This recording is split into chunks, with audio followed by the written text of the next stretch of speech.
नमस्कार, आपका हमारे न्यूज चैनल UK24 न्यूज में स्वागत है। लड़की से बात क्यों करता है कहकर युवकों ने बिहार के छात्र पर झोंकी फायर, जाने क्या है मामला। देहरादून में अपराध के मामले तेजी से बढ़ रहे हैं। ताजा मामला राजपुर थाना क्षेत्र का है, जहां दो युवकों ने एक छात्र पर फायर झोंक दी। गनीमत रही कि उसे गोली नहीं लगी, लेकिन उसके साथी के हाथ को गोली आर पार कर गई। उधर हरिद्वार में छेड़छाड़ का विरोध करने पर लड़की के भाई को मारने वाले फरार आरोपी को STF की टीम ने गिरफ्तार किया है। चीन नेपाल के बॉर्डर एरियाज पर रहेगी उत्तराखंड पुलिस की नजर। जल्द खुलेंगे थाने चौकिया, अवैध धंधों पर लगेगा ब्रेक। उत्तराखंड के सीमावर्ती क्षेत्रों में अब भारतीय सेना के साथ ही पुलिस की भी पैनी नजर रहेगी। भारत सरकार के गृह मंत्रालय के निर्देश पर उत्तराखंड पुलिस यहां पर जल्द अपने थाने चौकियां स्थापित करने जा रही है। खास बात यह है कि इस कदम से अंतर्राष्ट्रीय बॉर्डर क्षेत्र के पास के इलाकों को अवैध धंधों से मुक्त कराया जा सकेगा। जौनसार पावर में बूढ़ी दीपावली की धूमधाम, आकर्षण का केंद्र रहा हिरण नृत्य। पारंपरिक परिधानों में नजर आए ग्रामीण। बूढ़ी दीपावली पर किसी गांव में हाथी तो किसी गांव में हिरण नृत्य के बाद बूढ़ी दीपावली का समापन किया गया। इसी दौरान पंचायती आंगन में जौनसारी लोक संस्कृति देखने को मिली। लोगों ने पारंपरिक वेशभूषा में ढोल दमाओं के साथ रासो तांदी और जयंता नृत्य किया। अपनों से ही नाराज हुए वरिष्ठ कांग्रेसी, प्रदेश मुख्यालय में धरने पर बैठे पदाधिकारियों की चढ़ी सांसें। कांग्रेस पार्टी के वरिष्ठ कार्यकर्ता और राज्य आंदोलनकारी जितेंद्र चौहान को कांग्रेस मुख्यालय में प्रेस कॉन्फ्रेंस के करने इजाजत नहीं मिली, जिससे नाराज जितेंद्र चौहान राजीव भवन परिसर में धरने पर बैठ गए हैं। उन्होंने पार्टी पदाधिकारियों पर अनदेखी का आरोप लगाया है। हरिद्वार मेडिकल कॉलेज समेत 4 अस्पताल PPP मोड पर होंगे संचालित। जल्द शुरू होगी टेंडर प्रक्रिया।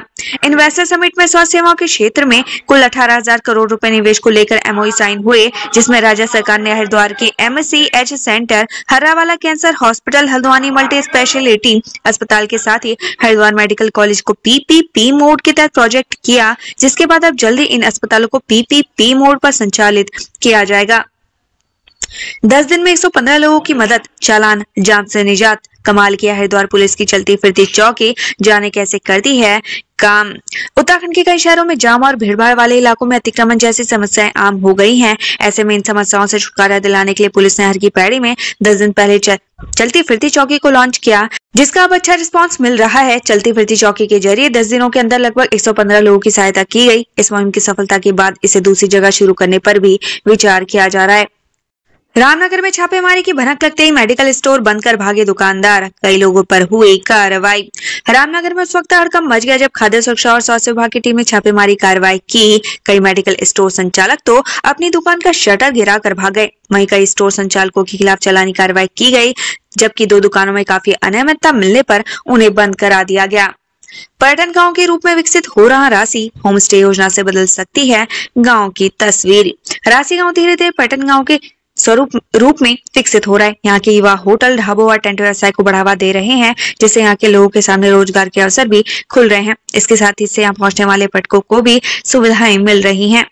6 महीने में अलग स्वरूप में दिखेगी धर्म नगरी। इन योजनाओं के जरिए होगा कायाकल्प। हरिद्वार आने वाले श्रद्धालुओं के लिए खुशखबरी है, क्योंकि आने वाले दिनों में धर्मनगरी हरिद्वार को नया स्वरूप दिया जाएगा, जिससे हरिद्वार की सुंदरता में 4 चांद लगेंगे। गजब, CHC मोरी में बिना चले ही खराब हुई एक्सरे मशीन ठीक करवाने में लगेंगे 2 लाख रुपए। उत्तराखंड में लाख कोशिश करें तो भी स्वास्थ्य व्यवस्थाएं नहीं सुधर सकती। इसकी एक बानगी मोरी में देखने को मिल रही है, जहां 3 साल में एक बार भी एक्सरे मशीन नहीं चली। जब उसे चलाने की कोशिश करी तो मशीन खराब निकली। अब मशीन को ठीक करवाने में 2 लाख रुपए से ज्यादा का खर्चा आने की बात कही जा रही है। ऐसे में मरीजों को एक्सरे करवाने के लिए पुरोला, बड़कोट और विकासनगर आदि जगहों की दौड़ लगानी पड़ रही है। इंटरसेप्टर बुलेट से हाईटेक हुई उत्तराखंड पुलिस, ओवर स्पीडिंग पर रखेगी नजर। उत्तराखंड पुलिस धीरे धीरे हाईटेक होती जा रही है। उत्तराखंड पुलिस ने मैदानी और पहाड़ी इलाकों में इंटरसेप्टर बुलेट को उतारा है। इस इंटरसेप्टर बुलेट के जरिए सड़क हादसों के साथ ही ओवर स्पीडिंग पर भी लगाम लगाई जाएगी। रुड़की में टायर शॉप में फायर। देहरादून में रेस्टोरेंट में लगी आग से 3 अन्य दुकानें जलकर खाक। रुड़की में टायर शॉप स्वाहा। देहरादून और हरिद्वार में आग लगने की घटनाएं हुई हैं। देहरादून में एक रेस्टोरेंट में लगी आग ने 3 अन्य दुकानों को भी चपेट में ले लिया। इसके 4 दुकानें जलकर खाक हो गई।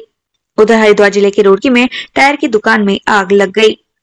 प्राइवेट फिटनेस सेंटर के विरोध में उतरे हरिद्वार के ट्रैवल व्यापारी, हाईकोर्ट का दरवाजा खटखटाने की चेतावनी।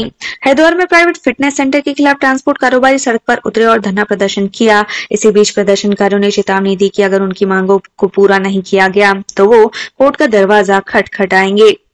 दिगंबर अखाड़े के लापता संत देवराग में मिले, मौन धारण करने के कारण नहीं खुला गायब होने का राज। दिगंबर अखाड़े के बुजुर्ग संत स्वामी पवित्र दास महाराज को आखिरकार देवराग से पुलिस ने सकुशल ढूंढ लिया है। वह 5 दिसंबर को जम्मू से हरिद्वार आने के लिए निकले थे, लेकिन वह हरिद्वार नहीं पहुंचे थे। 170 करोड़ से हुआ नैनीताल के बलिया नाले का ट्रीटमेंट, राज्य सरकार ने जारी किया बजट। 20 दिसंबर को खुलेगा टेंडर। नैनीताल की बुनियाद खाई जाने वाले बलिया नाले के लिए राज्य सरकार ने 170 करोड़ का बजट स्वीकृत किया है, जिससे अब बलिया नाला का स्थायी उपचार होगा। उधर विस्थापन से डरे लोगों ने विरोध शुरू कर दिया है। श्रीनगर जल विद्युत परियोजना की झील में मिला पुरुष का शव, शिनाख्त करने में जुटी पुलिस। श्रीनगर में आज उस समय हड़कंप मच गया जब जल विद्युत परियोजना की झील में शव मिलने की खबर आई। शव को झील से निकाल लिया गया। शव पुरुष का है, लेकिन उसकी शिनाख्त नहीं हो पाई है। पुलिस ने सभी चौकी थानों को शव के बारे में जानकारी भेज दी है। देहरादून के फर्जी रजिस्ट्री मामले में गिरफ्तार 13 आरोपियों पर लगा गैंगस्टर एक्ट, संपत्ति होगी जब्त। फर्जी रजिस्ट्री घोटाले में गिरफ्तार 13 आरोपियों के खिलाफ गैंगस्टर एक्ट के तहत मुकदमा पंजीकृत किया गया है। जिन आरोपियों पर गैंगस्टर लगी है, पुलिस ने उसकी लिस्ट भी जारी की है। साथ ही सभी आरोपियों द्वारा अवैध रूप से अर्जित की गई संपत्ति को चिन्हित करके जल्दी जब्तीकरण की कार्रवाई की जाएगी। ऋषिकेश बार एसोसिएशन वार्षिक चुनाव में मतदान जारी, अध्यक्ष पद पर मैदान में 6 उम्मीदवार। बार एसोसिएशन ऋषिकेश के वार्षिक चुनाव को लेकर आज मतदान जारी है। 399 मतदाता अपने मतों का प्रयोग करेंगे। वहीं मैदान में अध्यक्ष पद पर 6 उम्मीदवार मैदान में हैं। मुख्य चुनाव अधिकारी चौधरी ओंकार सिंह ने बताया कि अध्यक्ष पद पर अजय सिंह वर्मा, खुशहाल सिंह कलोड़ा, पंचम सिंह, भूपेंद्र कुमार शर्मा, विपुल शर्मा, सुनील नवानी ने अध्यक्ष पद पर दावेदारी की है। उपाध्यक्ष पद पर अजय कश्यप, लालमणि रतोड़ी, शरद सक्सेना मैदान में हैं। क्रिसमस और 31 के लिए ऋषिकेश तैयार, सजने लगे कैंप, 40% बुकिंग फुल। क्रिसमस और 31 की तैयारी को लेकर हेमल घाटी, तपोवन और शिवपुरी क्षेत्र में कैंप सजने लगे हैं। दिल्ली, हरियाणा, मुंबई, राजस्थान समेत विभिन्न प्रांतों के पर्यटक यहां पहुंचते हैं। पर्यटकों के लिए यह दिन यादगार बनाने के लिए कैंप संचालकों ने तैयारियां शुरू कर दी है। क्रिसमस और नए साल का जश्न मनाने के लिए अब तक करीब 40% सैलानियों ने ऑनलाइन बुकिंग भी कर दी है। कई पर्यटक तैयारी को लेकर पूछताछ कर रहे हैं। औली सड़क पर पाला गिरने से फंस रहे पर्यटक, बर्फ हटाने के लिए बीआरओ ने लगाए मजदूर। बर्फबारी के बाद औली सड़क पर पाला जमने से पर्यटकों के वाहन औली तक नहीं पहुंच पा रहे। ऐसे में उन्हें स्थानीय वाहनों से औली पहुंचना पड़ रहा है। अब बीआरओ ने यहां से बर्फ हटाने के लिए मजदूर लगा दिए हैं। पेड़ों का अवैध कटान, हाईकोर्ट ने वन सचिव से कहा, क्यों न आपके खिलाफ अवमानना की कार्रवाई की जाए।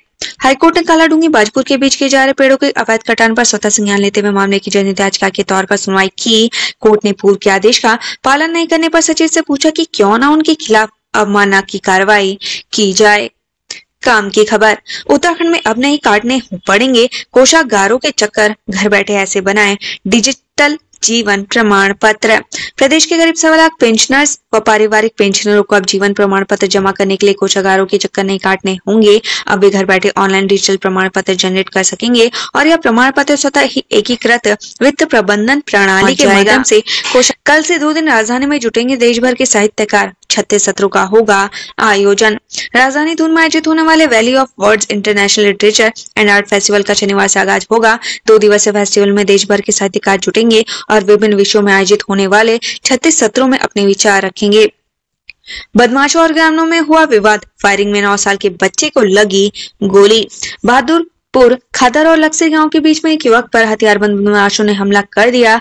युवक के बचाव में आए ग्रामीणों ने बदमाशों पर पथराव किया। दोनों ओर से फायरिंग हुई और लाठी डंडे चलने लगे। फायरिंग में 9 साल का बच्चा गोली लगने से घायल हो गया। सूचना पर कोतवाली पुलिस मौके पर पहुंची और जानकारी ली। गांव में पुलिस बल तैनात कर दिया गया है। देहरादून, महिला से दुष्कर्म की कोशिश और उसके भाई की हत्या में फरार 50,000 का इनामी गिरफ्तार। 2018 से था फरार।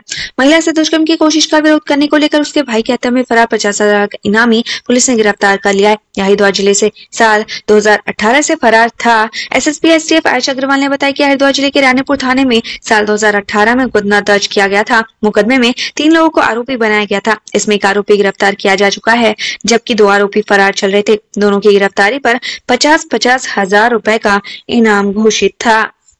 प्रदेश में पहली बार 17 साल तक के बच्चों में मानसिक रोग का होगा सर्वे, शुक्रवार से की जाएगी शुरुआत। उत्तराखंड में पहली बार 0 से 17 साल तक के बच्चों में मानसिक रोग का सर्वे किया जाएगा। इसके लिए स्वास्थ्य विभाग ने तैयारियां पूरी कर दी हैं। सर्वे में मानसिक रोग से ग्रसित बच्चों का डाटा एकत्रित करने के लिए कर्मचारियों को प्रशिक्षण दिया गया। अगले साल प्रदेश में वयस्क मानसिक रोगियों का भी सर्वे किया जाएगा। शुक्रवार को राजकीय दून मेडिकल कॉलेज से इस सर्वे की शुरुआत की जाएगी। उत्तराखंड से संबंधित ऐसी ही खबरें पाने के लिए हमारे चैनल को लाइक व सब्सक्राइब